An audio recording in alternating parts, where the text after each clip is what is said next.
BCCI chief selector Ajit Agarkar పై వేటు పడనుందా?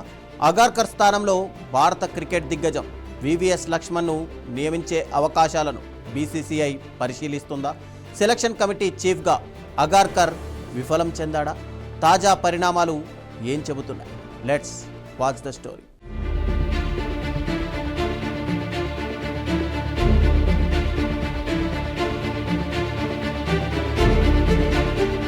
భారత స్టార్ ప్లేయర్ రోహిత్ శర్మ భవిష్యత్తుపై నెలకొన్న వివాదం కీలక మలుపు తీసుకున్నట్టు కనిపిస్తోంది. BCCI chief selector Ajit Agarkar పదవిపైన దీని ప్రభావం చూపుతున్నట్టు తెలుస్తోంది. అగార్కర్ స్థానంలో భారత క్రికెట్ దిగ్గజం వివిఎస్ లక్ష్మణ్ను నియమించే అవకాశాలను బీసీసీఐ పరిశీలిస్తున్నట్టు వార్తలు జోరందుకున్నాయి. భారత క్రికెట్ వరుసగా సిరీస్ ఓటముల నేపథ్యంలో ప్రధాన కోచ్ గౌతమ్ గంభీర్ను తప్పించి లక్ష్మణ్కు ఆ బాధ్యతలు అప్పగిస్తారు అనే ప్రచారం జరిగింది. తాజాగా కోచ్గా కాదు, లక్ష్మణ్ను చీఫ్ సెలెక్టర్గా నియమిస్తారనే కొత్త ప్రచారం తెరపైకి వచ్చింది.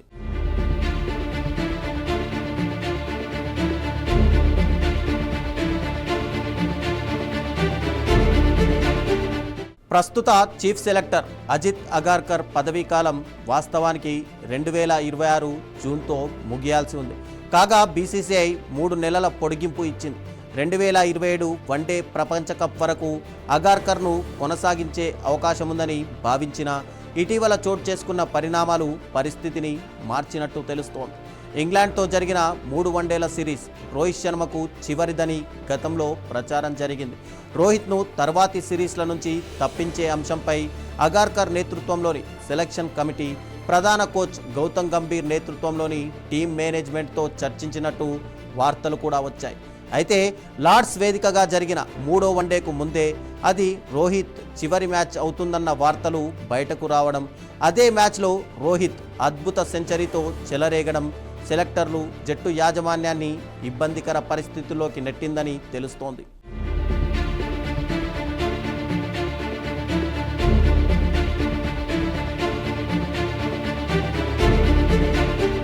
మరోవైపు 2027 వన్డే ప్రపంచ కప్లో రోహిత్ను కొనసాగించాలనే అభిప్రాయంలో జట్టు యాజమాన్యం లేదని కూడా వార్తలు వస్తున్నాయి. ఇక ఐర్లాండ్, ఇంగ్లాండ్ పర్యటనల్లో 10 మ్యాచుల్లో 8 పరాజయాలపై సమీక్షా సమావేశాన్ని నిర్వహించాలని బీసీసీఐ నిర్ణయించినప్పటికీ ఇప్పటి వరకు ఆ సమావేశం జరగలేదు. ఇంగ్లాండ్ పర్యటన ముగిసినా సమీక్ష లేకుండానే భారత జట్టు శ్రీలంక పర్యటనకు వెళ్లడం చర్చనీయాంశంగా మారింది. అయితే ఈ శ్రీలంక పర్యటన తర్వాత బీసీసీఐ కీలక నిర్ణయాలు తీసుకునే అవకాశాలు కనిపిస్తున్నాయి. ప్రధాన కోచ్, చీఫ్ సెలెక్టర్ పదవులతో పాటు రోహిత్ శర్మ వన్డే కెరీర్ భవితవ్యం పైన కూడా ఓ స్పష్టత వచ్చే అవకాశం కనిపిస్తోంది.